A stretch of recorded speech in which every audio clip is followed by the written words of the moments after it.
Episode 16, Loving the Process.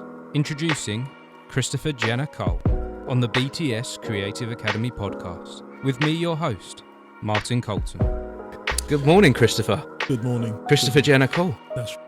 Yeah, well, thank you for joining me today. Yeah. I hugely appreciate you coming down. It's a pleasure. To share some of your wisdom and your journey with me so far. So Christopher, I know you as an actor. Mm-hmm. A little while back, we worked on a film together, an independent film, didn't we? That's right. Yeah. That was Ria, one of my brother's films. He was directing, producing that. I don't know if you remember. Yeah. And we had some fun times together on that warehouse. It was a great shoot, and it was a great example of how you can make a lot out of the resources around you. Mm-hmm. Everyone was very resourceful on the shoot. Yeah, in making an independent film in a warehouse. I think the set that we were in on that day was curtains surrounding us, and it was made out to be a film studio. And when you watch it back, it looks like a film studio. Well, that's what film studios do. Yeah. I haven't been to quite a few. I mean, they create that, they stage that world in a creative way in a space that makes the viewer believe that you're actually where you are. Saying you are. Yes, and that's the beauty of film, and that's the beauty of theatre in film. Yes, yeah. Theatre in film, it really was kind of like using those resources and creating movie magic. Yeah. On a short budget, and it was fun I felt like we had a fun time on that set as well. Everyone wanted to do the work, didn't they? Yeah. There was like a good, strong team effort on that one. Yeah, and that's another operative team. One thing I love about this industry and this work is that even if you're doing a solo show, in the R&D, when you're researching and developing, you still have a team behind you in terms of that ethic. And once you go into a project where you're working with like-minded people, you want to create something, you want to put something out there for the world to see, and that's why I love the process. And that's the thing that's kept me going for the last 30, 40 years. It's process.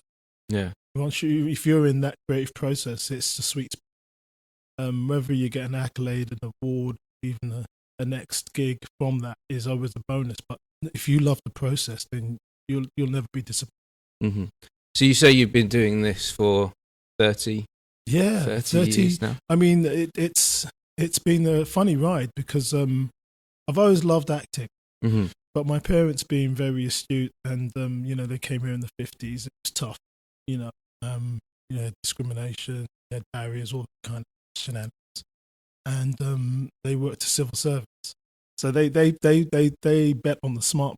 Mm-hmm. They had good, solid jobs and careers to a degree. Although my father hit some rumbles in terms of where he was, because it was very competitive, very British, and very difficult. So they wanted me to sort of have a profession that was kind of a bit safe. So things like football and acting were kicked into touch. Yeah. So how did you do that? How did you? Well, I suppose the deal was, when I was a kid, it was like study hard, get your O levels at the time, A levels, get a degree, get a good job, get a nice partner, get married, and have children, have grandchildren, buy a house, die. That was the plan. Mm-hmm. And ironically enough, I kind of did most of that. But then you have a desire I had a desire to perform. I've always had it. And I've always loved sport. So I'm a frustrated footballer. Okay. Frustrated fencer. But I love both those sports. But I've always loved acting. And it opened doors. There were avenues. It was opening up. And castings and opportunities were being more diverse. So that gave me a chance. And I've got to thank all those other actors of ethnic backgrounds who really set the way, in terms of great performances. Mm-hmm. Your Sidney Poitiers, your Denzel Washingtons. There's so many that are out there, to the extent that I decided, well, let me keep doing what I'm doing. But at times I was like, I'm not needed in this profession because there's so many great actors out there. But I love acting. Mm-hmm. So the devising process, the creative process, meant that I'd do it at any level, whether that be children's theatre, street theatre, Royal Court, or chasing the bigger theatres. I just wanted to act. Didn't that at the beginning? At the beginning, was it just a passion to act, or did you have high aspirations at the beginning? That's a good question. At primary school, I loved drama, and we used to make plays. We had a lot of creative freedom when I was growing up in Islip, and that stayed with me. And I think this is why the formative years are so important to give our children as much quality as possible, because children are resilient, even though they might hit trauma. If they've had access to some really high-end, good quality, creative environments, they've got something else to balance it out. And that, for me, happened when I was young. So I loved drama when I was young, and it became a part of my DNA in everything I did. There was a tendency to sometimes be a little bit flamboyant or out there, fall flat on your face, but then get back up and sort of try and do things. And then that sometimes translated to clowning around in the class. I was a bit of a naughty kid running about all over the place because I wanted to create reactions and see how the world. That was a big. I was all over the place. Even as a youngster, I was running around on buses and trains, seeing what happens when I go around this corner. And a sense of adventure was always part of my day. Right.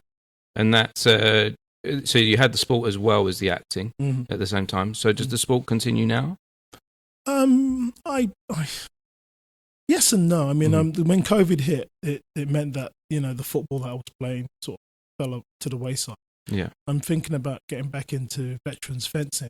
Okay. But then I have to take care of my knee. Yes, that is the thing. We're getting older, isn't it? That we have to reposition how we're doing it and what we're doing. Exactly. But but acting's not something that's the same as sport in the sense that there isn't an age limit on it as such, is there? That's why I'm still here. Yeah. Thank goodness. Yeah. Well, you can start, stop, restart at different points in your life, can't you? It doesn't have to be, we can only do this when we're young. Yeah. And I think reinvention is the key, and also reading the environment is key. And the bedrock of that is authenticity. You've got to be authentic in terms of the way that you go about chasing your characterization, and that way you can stay relevant through your 20s, 30s, 40s, and 50s. But also, it's that sense of belief. So even in my 50s, if the director or producer wants a characterization where I have to morph into a 20-year-old, I have to embrace the elements of it to bring the truth to that, and vice versa. If I was in my 20s trying to play the 50-year-old. So you can morph so long as you do your research. And that's the other thing about the process. When you're researching a character, I played Luther Vandross in an autopsy episode a couple of years ago. And when I was researching about his life, I mean, obviously I was learning so much. It helped that I love his music as well. But then I saw it as a privilege to bring that rendition of him to TV. And when the producers gave me that role, I really, really pushed even harder to know more and more about his life and his characterization to give what I consider to be the best version of that performance at that time. And that goes for anything we do, whether it be clowning or, reality TV or whatever kind of character we're trying to play. You do the research. How does your research process start then? What does that look like? Well, I think when I'm dealing with the text, I've got to understand the context of the text. So, the line "I love you" could mean 1,000 different things in any space and time and more. So it's a case of what is that background story, what's the intentionality, and what is it I'm trying to get across that the authors put on the table. What do they want to see? What do they want to generate? And then that global view of how's this going to be perceived by the viewer? What do we want our audience to get from this story? So piecing that all together is a real challenge, but it's fun. I like being pushed by directors when they want a bit more. They challenge you to take it in different directions, because as actors we can sometimes latch onto something and think we're there. But Definitely. That's why you need that person outside to sort of steer you in the right direction, so that the ego gets parked, and any vanity, and then you look for the truth of the character, which in my mind is the privilege of being in this business, that I can take myself and be someone else, and for a while understand their concepts, their emotions, and play with those emotions, and serve that to an audience is nothing short of privilege at any level in this industry. Yeah. And so do you feel like you've had a variety of different parts where you've been able to flex those muscles of being authentic and giving your best to the part? Absolutely. And the privilege has been to not only do that with up and coming directors, but to do that with established directors who even went on to get Golden Globes and Oscars and BAFTA. So, and then when you start to piece those things together, that the people you've worked with and the projects you're in, you realize that you're bringing something to the industry in terms of authenticity and your craft, because that's what it is. I always maintain. I mean, I mentor students, teach students. I've worked with thousands of students in the last couple, and I tell them all, look, this is privilege to be able to be accessing this. You're not there working, in another job which is really labor intensive, and you're kind of almost like part of a machine. Although it might be a good job that helps our society, like road building, building places like this, which is beautiful, making wonderful furniture, creating stuff in a different way. But to be able to be on stage or at the end of camera lens to tell a story, to share that with people is like cooking a great meal. Why do you feel that storytelling is so important? Well, the thing is this: we live in a wonderful, and it's hard to see it all. So, I mean, I've travelled extensively around the world, but once again, it's probably amounts to like 5% in all reality when you start putting all those places together. And some places I've been to more than once, so you're repeating things and seeing it at a different level. But it's important to share experiences and stories you ever give the greatest sense of the planet you're living on. It's a unique place. We don't know of any other place like this in the known galaxy that as far as we can see. We have no idea. So you don't need to go further than, a million light years to realize you're in a special spot. And how fragile, but at the same time beautiful this planet is. So to be able to tell stories and to reflect on it is fantastic, so that people around the globe can get a sense of the uniqueness. Even though they're in one spot or in one environment, they can still get a sense of the greatness of it. Yeah. Although I would say that every sunrise and sunset is to establish. I think there's something in the connection of storytelling as well, that it brings us closer together. Totally. Yeah. Do you feel that? Absolutely. Empathy is everything. And in my time working in education as well as in film and theatre and commercials, feelings go right through it. Empathy is right. And that ability to empathize helps us to connect even more. The human race is immensely strong and powerful. And I think within that, if we don't tell stories, we can sometimes malfunction and feel why we're here, and then make the wrong decisions that subvert us. So understanding our nature is important. Stories are critical. Where do you feel, so if we just look at film at the moment, where do you feel storytelling is lying within film at the moment, with that getting messages across to people? Some people feel that the film industry is quite too over heavy with its messages at the moment. Perhaps the influences are too strong one way or the other. Where do you feel with that? Well, I think it's a bit like a piano. That you've got different notes and different keys, and the factor that hits on film is profit. So what makes the money?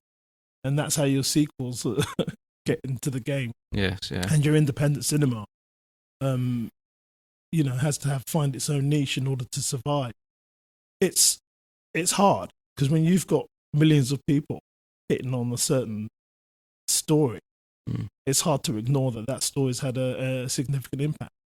So, for instance, when I look at Black Panther, which came out, people sort of wonder, can you have a superhero movie full of black characters? And people, we've been saying it for years. Yeah. And then it was answered. Wow. Yeah. If you put good storytelling together and good talent together, and you mix it up, you can get a result. But then also you need to know how the industry works in terms of sharing this. Sometimes the access can be denied.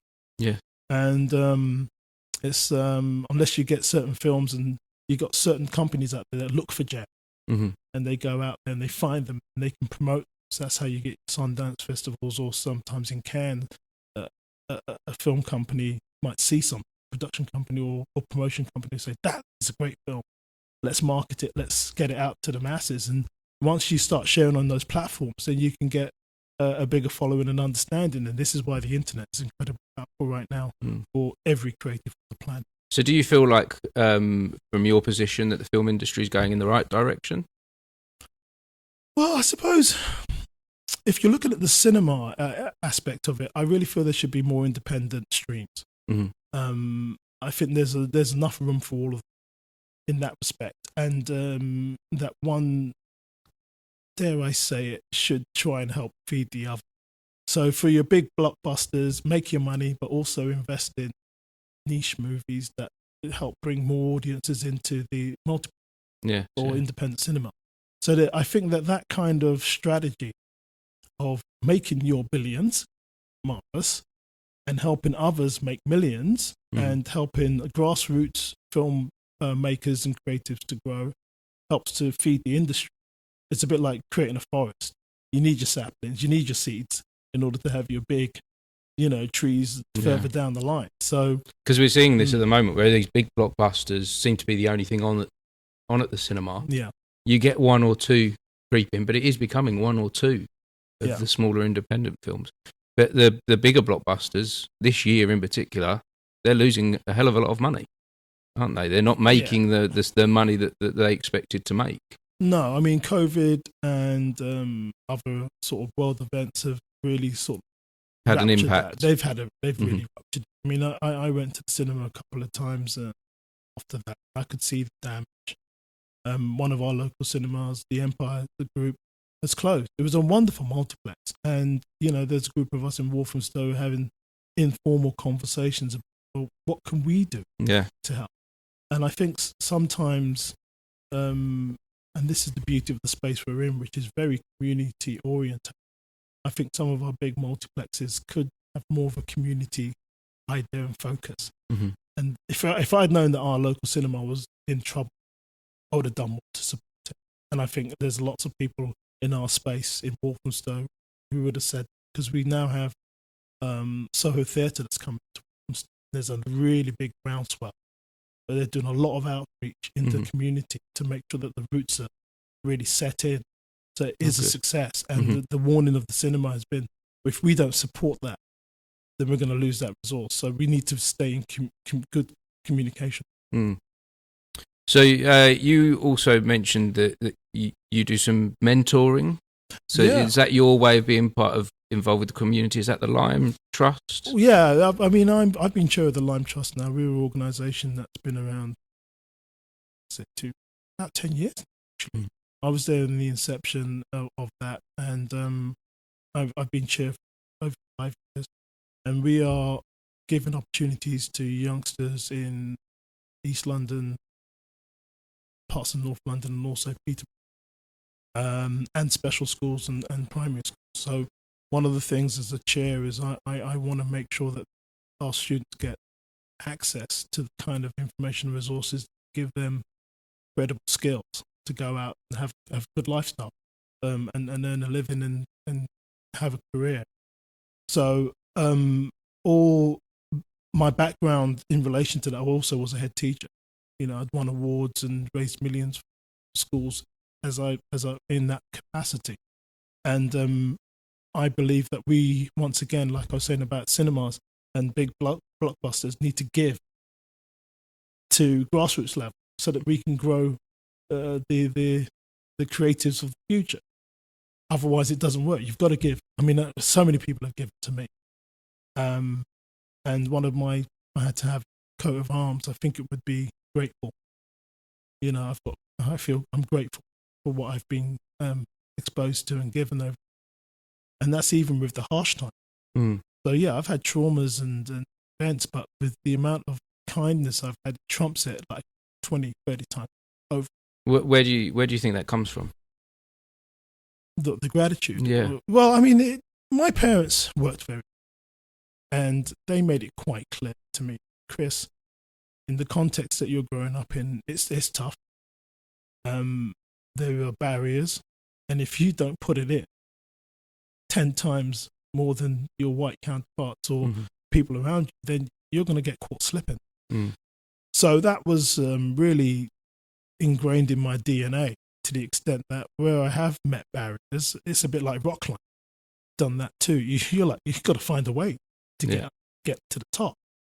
Or when I've been caving, potholing, you've got to find a way to negotiate through these tunnels, through tunnels that might be flooding, or you use your skill to try and traverse, walk your way out of trouble. And so you're always looking for solutions. And when I was a kid, my parents gave me access to a lot of activities that meant I went out and about, cross the country, climbing, kayaking, all these things that are outbound, and you're dealing with nature, which if you don't treat it, you're in big trouble. So that kind of experience I've applied to every other facet of my life, which is, you're in the boardroom. If you can't read the room right, you're not going to get the right result. Same with casting. That's why I love still going to casting. I love the challenge. You've got an audience. Some people, some actors, I sort of tell them off. And I've got another audition. I've got to learn all these lines. I'm like, dude, you've got an audition. It's a chance to show who you are. This is your opportunity to show what you do. Yeah. Absolutely. Part of it should be, this is what you do. You 100%. Go into a room and you do your performance. Well, this is exactly getting the job shouldn't actually be the thing that you're going in there to do. But that's the what can I say? That's the bonus. It's quite funny you say that, when I've gone into audition rooms and I've gone, I really enjoyed that, great, and then you hear you didn't get the job and you're like, oh, never. I really enjoyed being in that audition room, in that environment. I mean, one particular example, which was hilarious. I was being auditioned for The Lion King, and it was a great audition. And the casting director, I could see they were all like, "Yeah, this guy's got something." And I was singing an a cappella version of Michael Jackson's "Bad," and let me tell you, it was bad. It was bad. And I'm thinking, and I did you know it was bad at the time? Well, I think I lost my musical ear whilst I was listening to myself rehearse. I think the ego never left the room, and I thought, I've got this. So I walked into the audition room, and the piano player, the pianist, had hit the key, and I was like, they'd gone ding, and I'd gone, and I thought, I'm off key here. So anyway, we started singing. I started going. Pianist is looking at me like, he's destroying this song. So I start animating, and I'm literally bouncing off the walls with characterization, having fun. And I actually landed on top of the piano at the end. So technically, it was my best and worst audition in one foul swoop movement. And the directors looked at each other, and they thought, "Do we have a genius or a lunatic in the room?" So anyway, I got a recall. And so I'm walking into this theatre. They said, "We really loved what you did in the last audition, but this time, could you just stay still and sing?" Well, next couldn't come quick and couldn't. Next, it was like, I was like, oh, And this is the thing about doing the research. I should have spent more time working on my singing within my range, polishing it off, because sometimes I hadn't used it for a while, but you've got to keep flexed up in all avenues in this game, because you never know where your next shot's going to come from. Yeah, that's the beauty. You could be there next minute, bam. Is there something though that you're very honest with yourself once you leave the audition room? That you're very honest with yourself, and you say you checked your ego, so that the next time you go into the audition room, it's not just about that research, but it's about knowing yourself in that room. Yeah, you've got to be honest with yourself, and you've got to work with what you've got to angle it in the right direction. So I've had some great auditions this year, some lovely projects, got some. Obviously didn't get the majority, as it is with this game. Rejection, you've got to be able to wear like a good suit. Have you always been able to wear it? Have you always being able to not walk away upset? Well, I think the simple answer to that is yes, and I think what taught me that was competitive sport. Right. Yeah, because yes, I do have a lot of medals and I do have a lot of trophies, but I have more. There's more times where I didn't win than when I did. Yeah, so you get used to it, and you know that the better team, better person, whoever that person was, they brought it and they did it, and it's quite funny because there are times when you go for a role. I've gone for a role and it's been open. So it could have been anyone, male, female, white, black, whatever, and there are times I've got it, and there are times when it's been a white, and there's times I've got it, and vice versa. Mm-hmm. There's one time I went for a big casting, and they wanted a male characterization. Then a woman got it because she stepped into the room, and she owned the room, and the casters and directors thought, we're gonna have to rewrite this because this person's turned up. Mm-hmm. And this is what I'm liking about the industry today. On one level, they can do that really well. On another level, it can be done superficially.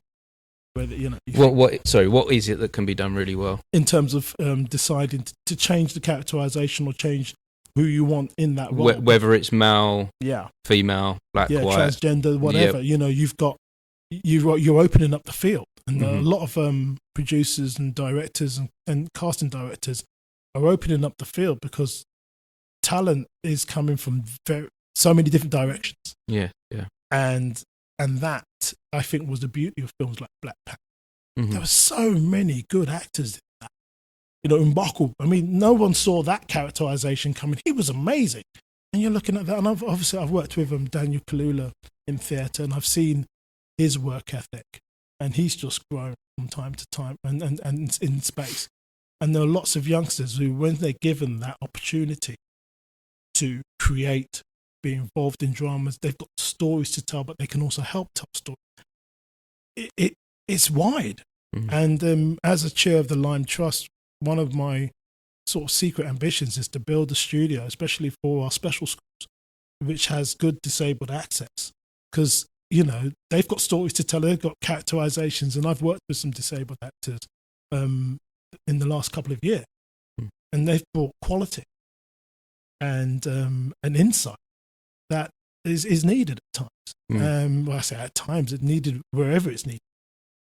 And I think the industry has opened up to a certain degree on that, but at the same time, it needs to make money. So I think that sometimes there can be this conflict where they want to do that, but on the other side of the coin, there is an inclusive aspect that's going on. You see it in commercials. Commercials are much more diverse than they used to be. And I have to say, I've got quite a few. See, here's a thing from my perspective.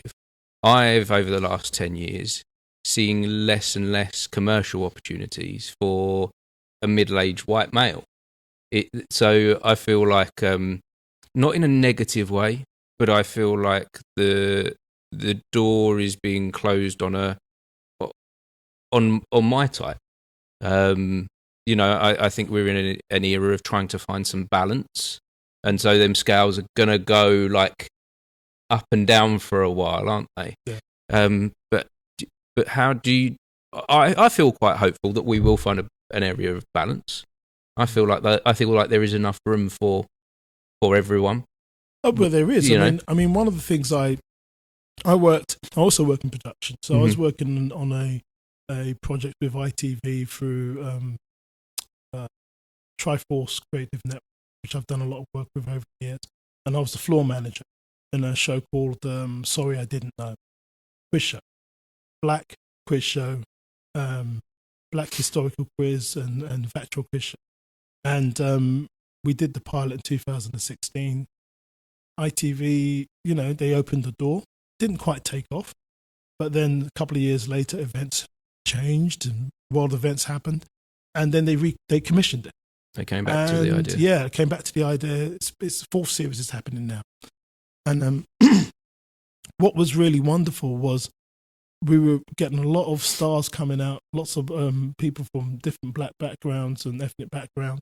But then we still were finding white people to come along, and they were absolutely funny.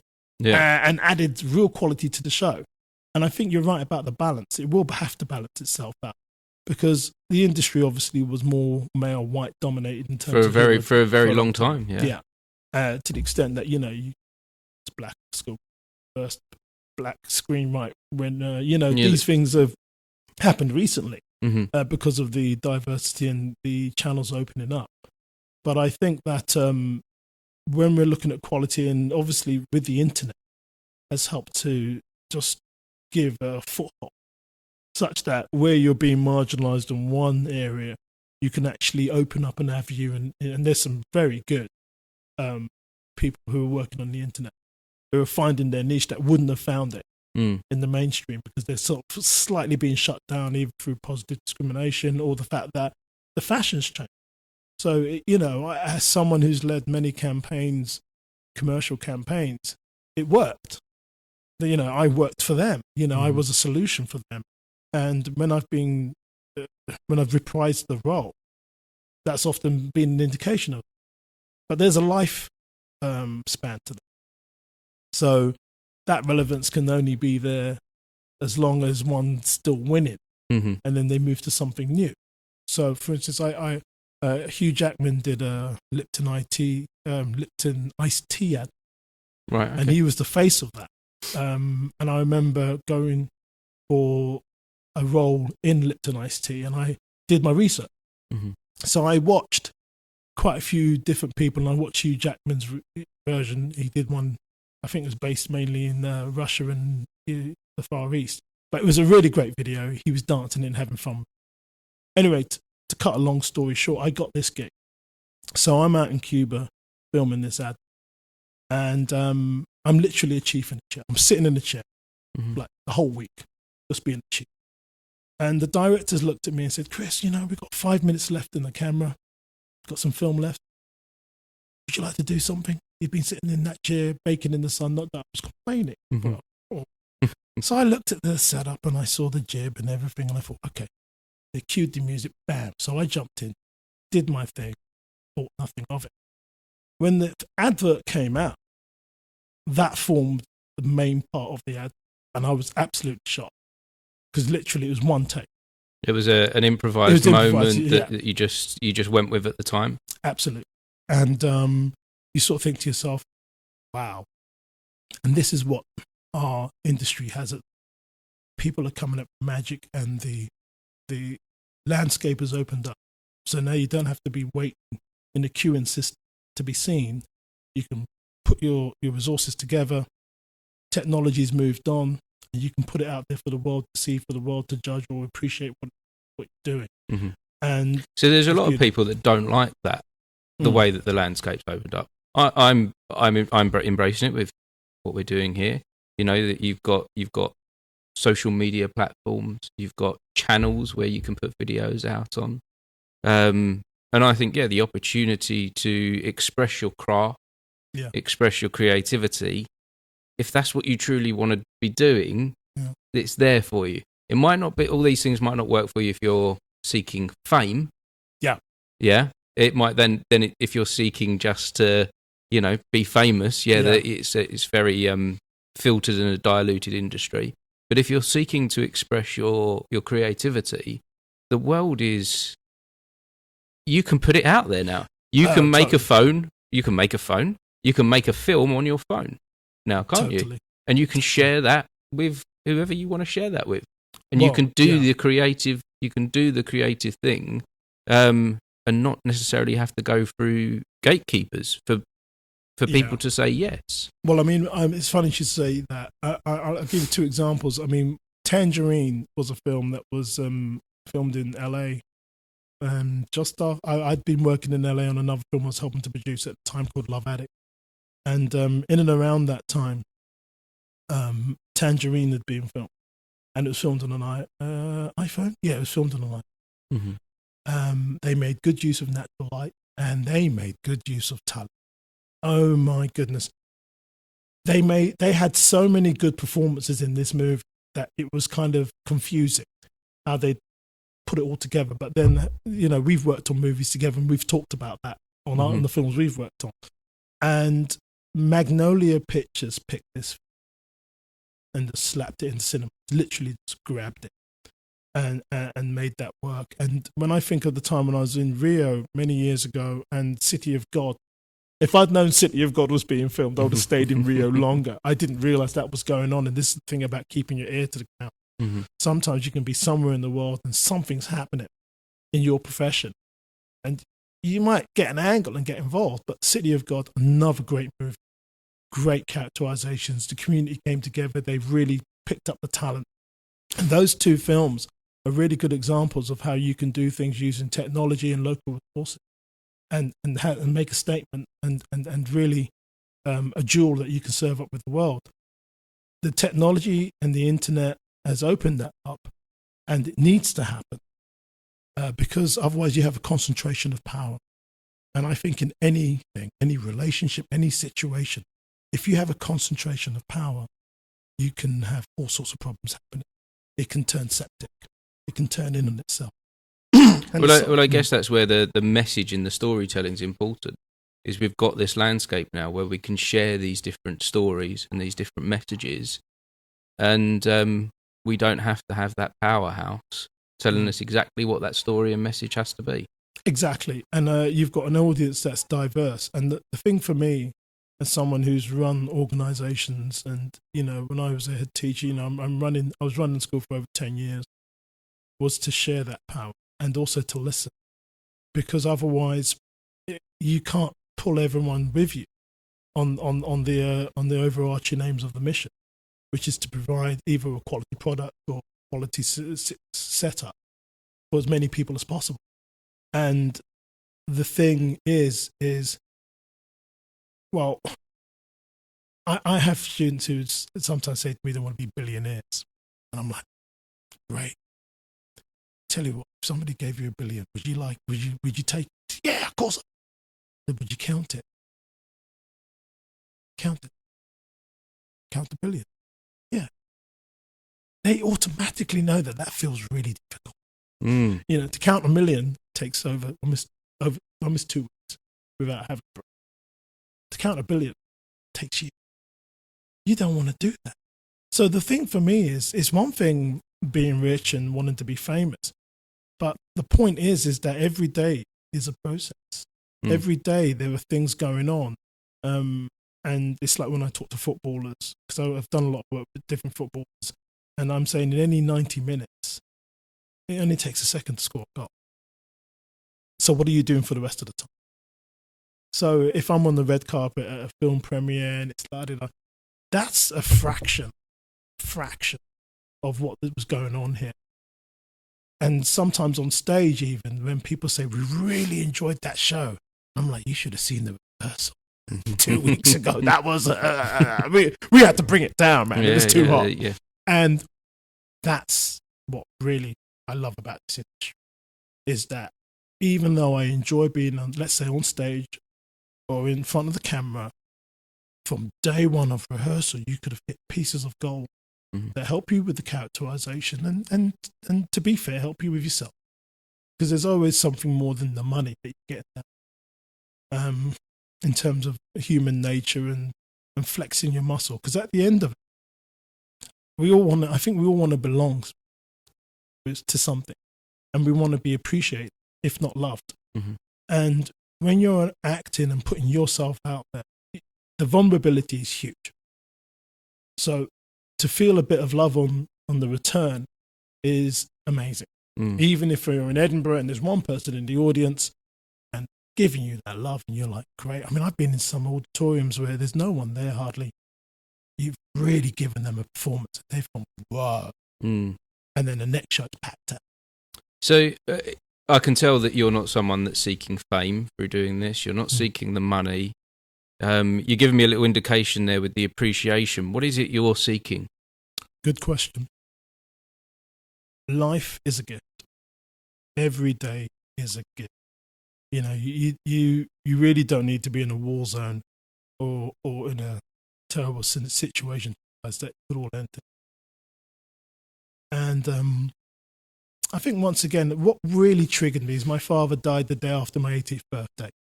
So I was my father was ill for a while. You know, it was sad times, and I was celebrating my 80th birthday, and I remember going to see him, and he was in hospital for a while. And the very next day, after a whole host of celebration, bam, we were in a really difficult situation.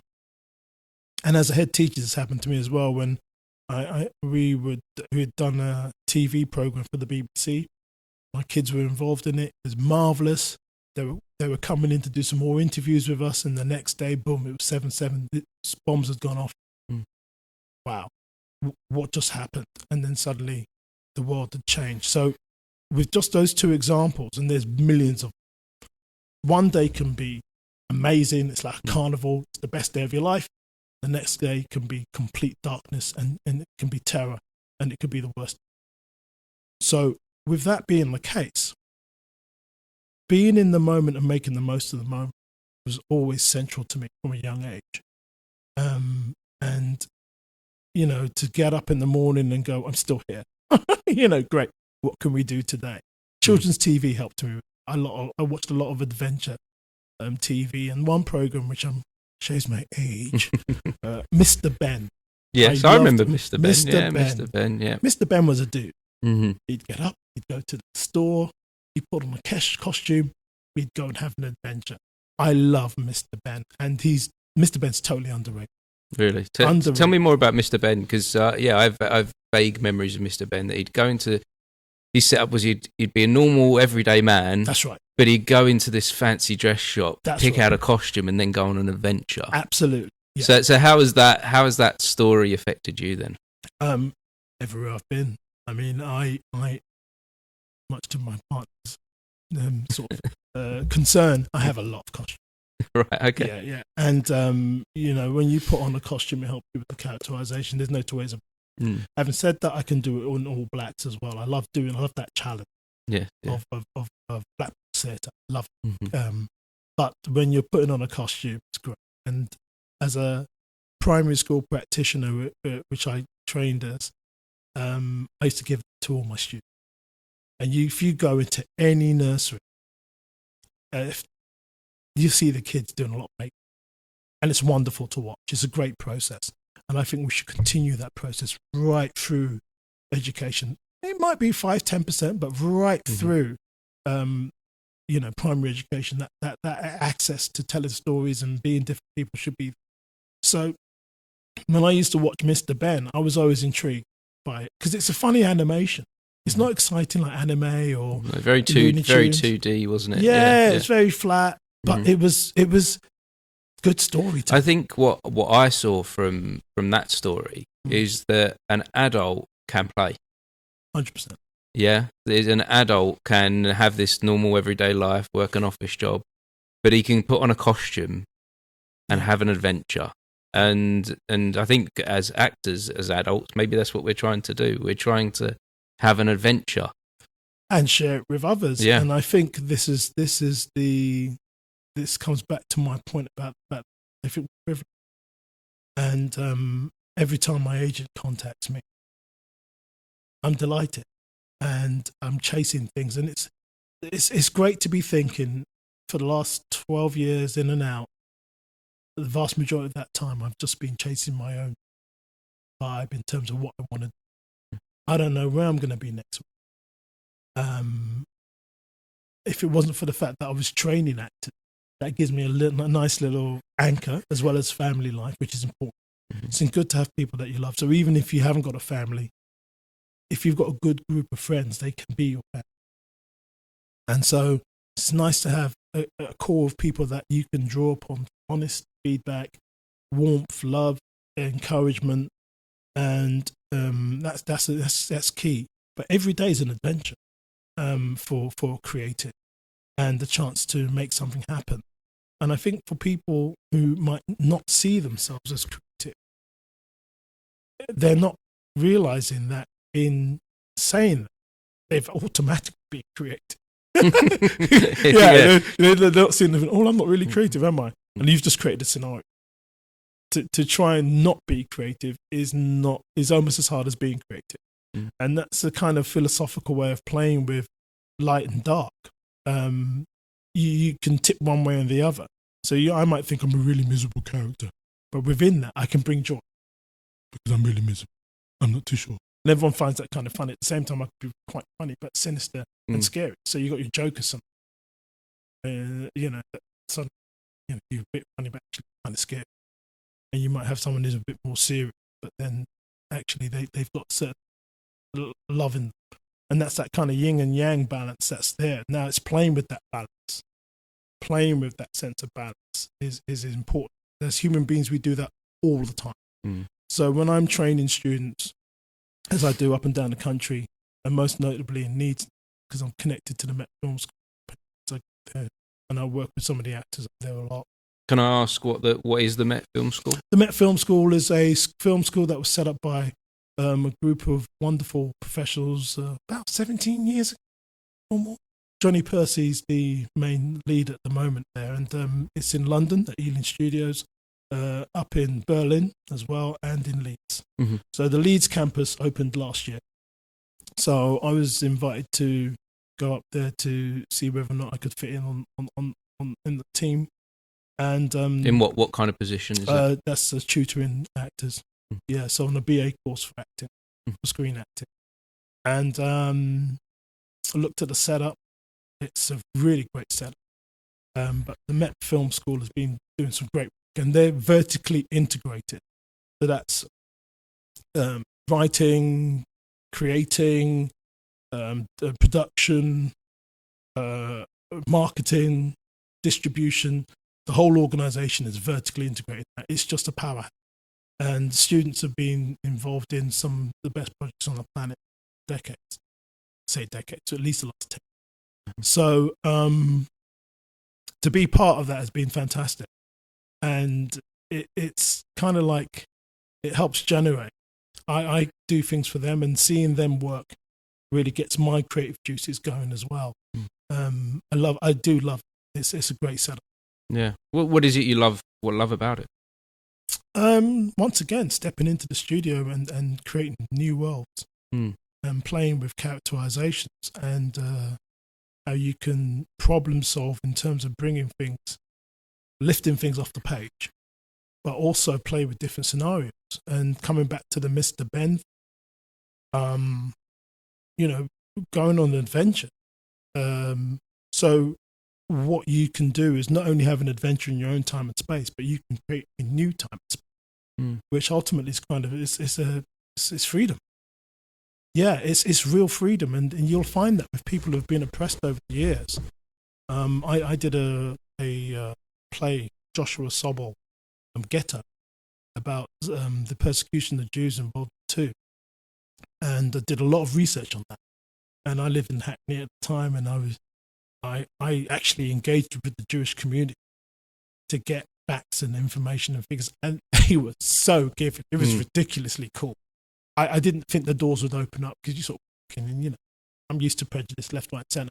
But they just dragged me in, gave me artifacts, took me through stories. And when I brought that into the production, which we did, it was so authentic in many ways. But one thing I got out of it was the fact that in the time of oppression, their minds gave freedom.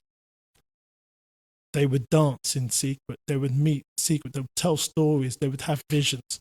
And when I look at other oppressive situations, that storytelling and that sense of hope and of imagining new worlds is sometimes what takes you through the darkness and gets you through the other side and keeps you sane. So storytelling is incredibly powerful. Yeah, I think you're giving like a great description of how valuable actually acting is, of how valuable an actor is, because it can often be seen as a ego-driven type career. Yeah. But you're actually giving a great demonstration as to that's not necessarily what it's about. Not at all. I mean, one of the biggest projects I've been on has been through acting in industry. And industry they've been very good actually, because they've opened up their doors. And if they're big industries, they've got budgets. So they treat us nice as creatives. And, theatre in industry is huge. I've worked with some amazing companies, dealing with some amazing issues. Vast majority I've signed NDAs on, so Cool, yeah. can't go into detail. But and they're changing perceptions within their companies and their industry because they've had issues, whether it be gender-based, race-based, dealing with women who are finding hitting the glass ceiling or whatever, discrimination in terms of they wanting to have a family or whatever. So I've worked with a number of industries in that respect, and it's been really, really mind-blowing to see leadership and management wanting to develop these processes and be more inclusive, and it be more than the tick box exercise. Because they keep calling us back in. I mean, I've been doing that this year, up and down the country. I started back in 1996, 97. And in around that time, there's a lot of issues going on in this country. Later on, Jack Straw, he was the Home Secretary at the time, commissioned millions to help develop programs for the Macpherson Report. So we were working on gender bias, racial bias across every part of British civil service. And it's a great project. That work always needs to keep happening. And I think our governments need to understand that there's more to gain from it. In terms of profit, which I think drives a lot of things, being more inclusive and giving people more access, well, what are you going to do when you do that? People are going to want to spend more on your product. If I was a politician with that money, and you had the opportunity sitting here right now to say to me, spend more money in this direction, what would be your pitch? Oh, wellness, well-being, mental health, teamwork, team ethic, definitely spreading the load. Because when you work effectively as a team, you spread your workload in a more intelligent way, and therefore minimize the stress. Stress is very interesting, how you can not only create it, how you can alleviate it. It's a pendulum. And by connecting minds, when you start connecting the mind, hearts and minds, well, this is just rudimentary. The casing means nothing. What's behind the casing is everything. What is your mind? What can your mind do? And this is where, especially when we look at male-female relationships, I'm like, I want to know what your mind can do in terms of pushing something forward. Obviously, sometimes you need muscle to shift. So a lot of the time you need.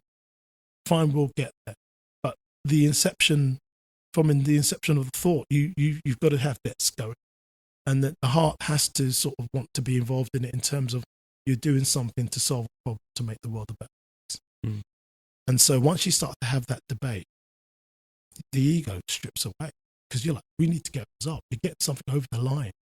Using the rugby as imagery, when you're in a scrum and you're pushing for that line, it doesn't matter whether you're at the front or the back. You just want to get that ball over the line. And in every project, and you see creative teams up and down the country working, when they work well together, is when they've fused their minds and they have good understand the language that they're using, and they're not afraid to ask questions. I didn't get that. Can you clarify? And they're not going to be told that they're inept.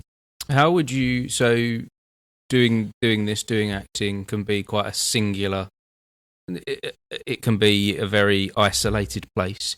How would you encourage someone to come into that scrum? First and foremost, just based on the thousands of students I've interacted in the last couple of years, you are unique. There's no two ways about it. There's even if you've got a twin, there's a unique step, and we can find it. So you are unique, and you have a story to tell. I cannot see what you see. I cannot feel. You're unique. Doesn't matter how hard I look at you, how hard I look at this podcast, rewatch it 20 times. I can't see what you see, and therefore you're valid, and therefore that's a valid experience, and that can be shared. The vehicle of which, that's where you have the style. So you find a star that helps you promote what you see and feel. And that's how you build the empathy. Because there are times when I would meet people and I'd be helping people and they'd be telling me about trauma. And I'm like, oh, you found that traumatic? And inside I might think, oh, come on, get a grip. And I'm like, well, hold on, Chris, stop, wait. You've not even lived a minute in these shoes. It was traumatic. And it's when I took a step back and I started looking, what things do I find traumatic? And it might be ice cream touching a nerve. For some people, it doesn't happen. Some people are ticklish, some people are not. Some people are afraid of heights. Some people are doing somersaults on a piece of string. So it's all about that perspective and respecting that view and then helping people build around. So for students coming into acting who might think they don't have the skills, I'm like, well, let's look at what skills you think you don't have. Mm-hmm. And then it's a playing skill. Once again, let's play. You have to and be open to making mistakes and learning from them. There's nothing wrong with making a mistake. The problem is when you don't want to learn from it. You know, and that's something that I encourage all my students to sort of embrace. And perfection is one thing. A lot of people talk about perfection. My first port of call, give me a performance. Give me a performance, we'll work on a perfection. But if I can't see the performance, I can't even check.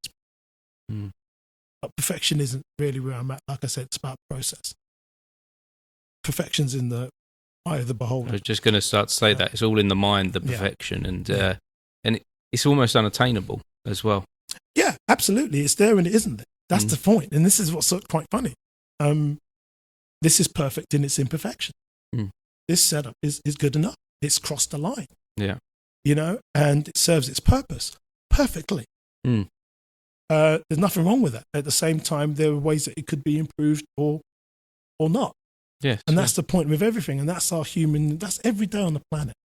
I think talking about this podcast, I think this is episode 16 now of this podcast. If we go back to the only 14, 15 episodes ago, there was problems with the microphones, problems with the lights, problems with the camera, problems with the editing software. And if you go back and listen to some of those issues, there's problems with me, with my questioning and the way that I'm talking or positioning something isn't quite right. But if I'd have sat there and thought about it, I wouldn't be on episode 16. I wouldn't be moving forward if I'd have just sat back and gone, I can't get episode 1 perfect. Oh yeah. You know, we wouldn't be sitting here today. Exactly. And I think one of the things that I really enjoy is when I've been given a task or a project and I'm thinking, can't do that. It's that's going to be difficult. I'm thinking, you just put barriers. Okay, so you put those barriers up. So now this man, how can I do that? Well, you just ask a question. Ask someone that question. Yeah. How can I do it? You're learning so much through the process, aren't you, as well?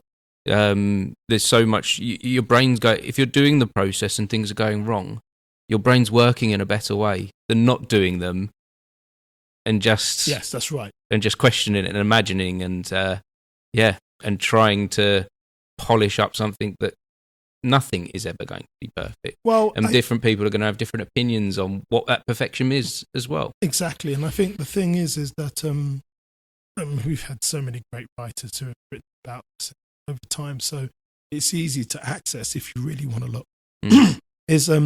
We can create the demons in our mind in seconds.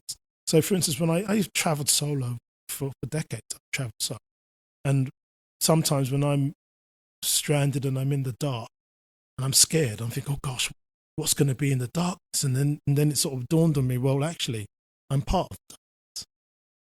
I'm here, like the foxes, like the snakes, or whatever's in the darkness. They're in the darkness, feeling they may have, or not knowing, become the dark. You are the dark. So you're embracing that. You are part of this environment. So what you're afraid of, you're part. Likewise, in terms of being the light, be the light.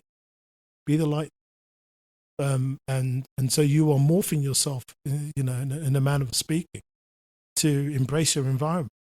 And feeling cold, be the cold. And feeling hot, be hot. You are the heat. And when you're filming in a set where you're there for 6 or 7 hours, and you're in full military gear, and you're in the mud, and it's freezing, but you've got to get the shot. You just got to get the shot, and you've got to embrace it. I hate the cold. But if I'm on set and I'm running around and I have to embrace it, then I've got to put in the mechanism to help me stay in character. The production will try and keep me safe in between takes. But mentally, you've got to challenge yourself. And I think that is how a cell doesn't grow without trauma, without energy, without power. That whole cell separation from the time we are born is immense. And we sit here, we've got cells dying on us and being regenerated, and we're not even thinking. That process is not easy. And somewhere in our bodies going through a pull, a push, a tear, a twist. But yet over time, we've got used to that. Our blood's being pumped around our body without us even having to think about it. So we've got more power, more energy, more semblance in terms of doing things than we give ourselves credit. We have to embrace our environment, because there will be pain, there will be hard times. But when you're embracing that, you absorb it. And therefore, a bit like a virus or being infected by something, you're starting to play with it and then attack it and internalize it. I love that there's something in the trauma, that there's, we need that trauma to break away into a more positive or a new direction. Absolutely. It's hard to see that in the moment, isn't it?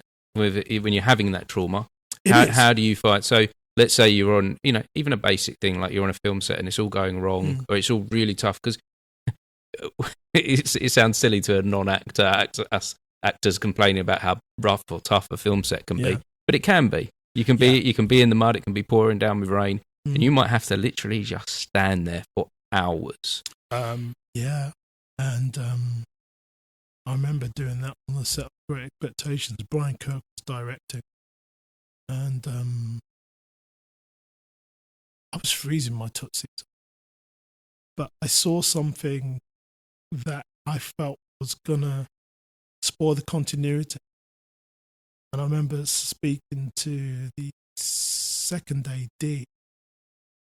I knew some people on camera. That was it. I knew some other guys on camera. And I sort of said, "Hey, I think I missed something. I just spotted something." And he's like, "Chris, I think you're right." So he's gone to one person, to someone. Brian Kirk has made the adjustment. And not that I wanted to pat on the back for them, and I didn't. But what was really helped me was that I was aware. That I was thinking about the team. Yeah, you were becoming part of the community. Yeah, you were becoming part of the tribe, rather than being that solo individual that just stands there and just does their job of saying a few lines or making a few moves. Exactly. You were watching the whole game. That's right. And the thing that made me laugh was this had been done and I'd forgotten about it. And, the shot had been done, we'd moved on with it. And I think Brian Kirk had walked by and said, "Thank you."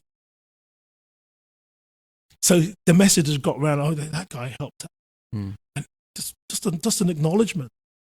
And it just goes to show you don't need just an Oscar, just to say thank you, well done, good job, thanks for your efforts on everything where you're being creative, helps to build a team. Yeah. And that sense of, I was on the set of World War Z, and we were in this scene where Brad Pitt there with his wife, and everyone's trying to get in the shot and do what they need to do. And Mark Forrester was directing at the time. It was a tense shoot. A lot of it got reshot. But when a director gives you their time to come up and say, and he was there in his German, "I like your physicality," "Oh, I love this." And as a director, you're creating pictures. That with your brother, when we're on set, Richard, he wants to create these tableaus. And everything in film, more so now, should almost feel like it could be in the National Gallery in terms of frame. That framing is really important. That's why these processes take so long.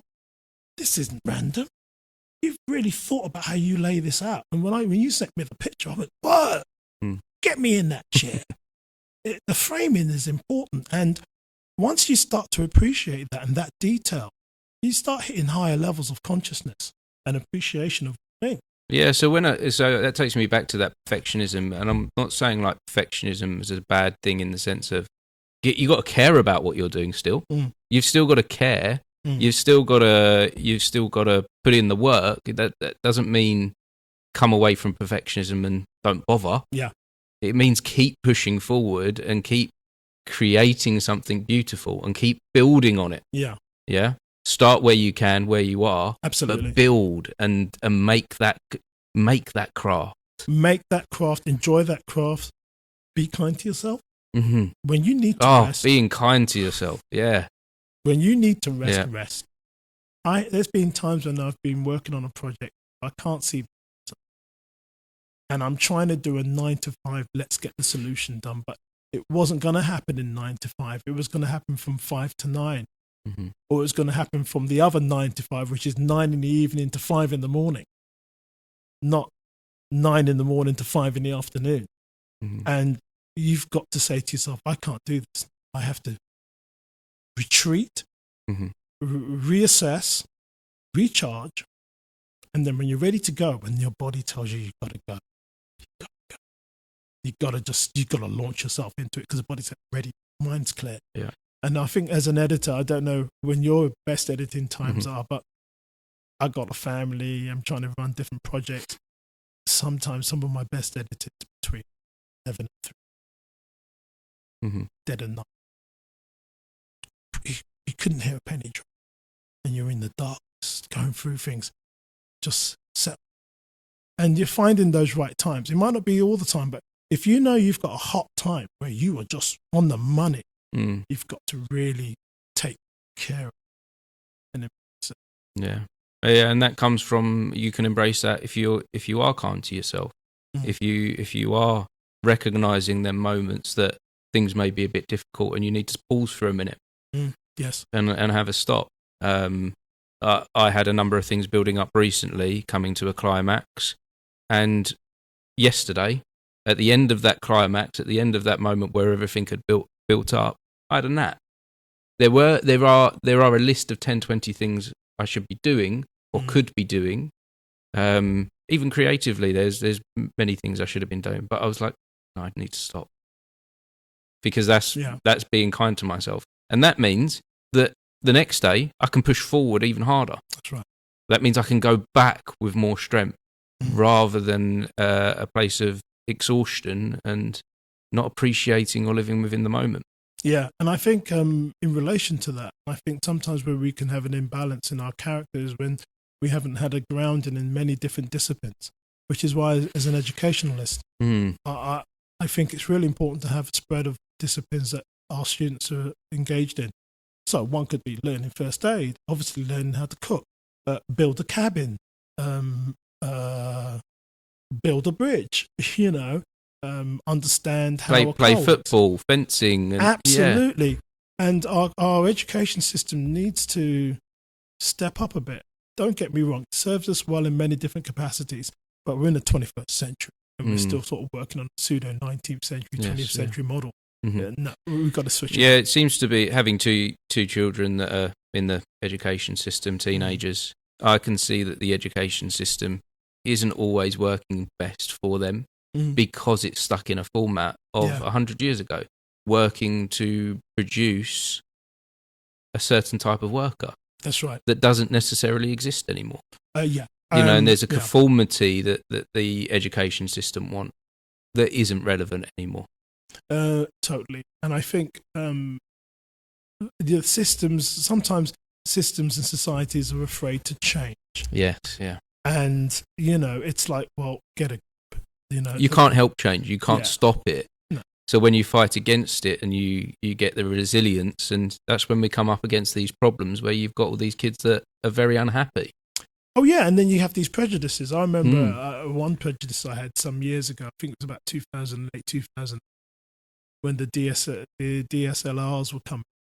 And it was like, what do you mean you're using these cameras to do film? You need a film camera. Mhm. Otherwise, you're not doing a film. And it's like, I had friends of mine, Chris, this technology's coming. Yeah. The Canon 5D changing the game. Brilliant. And I'm like, really? So anyway, I'd been hiring cameras left, right, center, spending thousands doing stuff. And then it finally hit me, the power of these cameras. And I realized that I was just not paying attention. And sometimes you've got to forgive yourself and say, look, you missed a trick here. You're not paying attention. Listen to what people are saying. Test it out before you want to pass judgment. And rather than pass judgment, have a fair assessment. I started playing with cameras, and I was like, oh my goodness, what couldn't you do with these cameras? And the technology, as we know, with filming films on iPhones and Android, what you can do is just amazing. And I found myself in a position where I'd spent how many thousands hiring stuff when I could have bought a whole rig, whole Canon 5D lenses, and still had been more open to it, and still have about 5 figures left in the bank to play with. And so for me now, it's not even about. It's about listening to people. Like, there are youngsters that come with pearls of wisdoms, as well as your Warren Buffetts and everyone else has been around the block. So age and experience is immensely important, but also that youth and that kind of I'm not even going to call it bravado, but desire to go out and say, well, why can't this work with that? Yeah. USB TVs, when they, got a camera, started something, built a channel. You're doing this. You love what you do? Do it. Because really, I ain't going to give you what you need unless you know what you need. So if you know this is what you need and you're making it happen and you're creating a forum for other people who love that, who are going to feed your habit, go for it. And this is what I say to all my youngsters is that, you might get a job in a supermarket, or you might have a cleaning job, or you might be working in a factory. But if you know there's something that you're really good at, and you love it, you've got to have that, because it's a portfolio approach now to the 21st century. You've got to have a portfolio. If you're fortunate to have one thing that takes you there, bravo. But if you've got a whole spread, including something that relates to some kind of passive income, great. Teach that in schools. They need to know. Yeah. And like with this, spread that wisdom. Totally. Talk about the journey. Absolutely. I mean, don't get me wrong. However smart I might think I am as a result of all the other people that have inputted in my life, there is nothing. I may have mixed it up a bit, but I have so many people to thank in relation to that.